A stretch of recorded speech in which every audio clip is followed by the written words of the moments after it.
అందరికీ కనుమ శుభాకాంక్షలు. Welcome to LP health and wealth. నేను మీ లక్ష్మీప్రియ గాలివేటి. నేను ఇలా మీ అందరి ముందు ఈరోజు కనిపిస్తున్నానంటే నా వెనుక సపోర్ట్ చేసిన వారు కొంతమంది ఉన్నారండి. నేను first time trading journey start చేసినప్పుడు మా వారికి ఇష్టం లేదు. నేను మా వారి కార్ సౌండ్ విని ల్యాప్టాప్ క్లోజ్ చేసేదాన్ని. అలాంటి వ్యక్తే నా ప్యాషన్ చూసి నాకు బిగ్గెస్ట్ సపోర్ట్ అయ్యారు. నా ఎగ్జామ్స్ టైంలో మా అత్తమ్మ నాకు ధైర్యాన్ని ఇచ్చారు.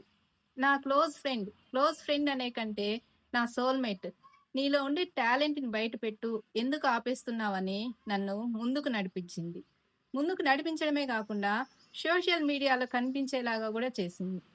నీ ప్రొఫెషన్ చాలా గొప్పదమ్మా, నీ నాలెడ్జ్ చాలా మందికి అవసరమని నన్ను ఒక అడ్వైజర్గా ఎంకరేజ్ చేసిన మా బాబు. వీళ్ళందరికీ కూడా నేను కనుమ సందర్భంగా కృతజ్ఞతలు చెప్పుకుంటా ఉన్నాను. ఈ గ్రోత్ నాది కాదు, మీ అందరిది. మీ లైఫ్ లో కూడా నాలాగే సపోర్ట్ చేసిన వాళ్ళు ఉన్నారా?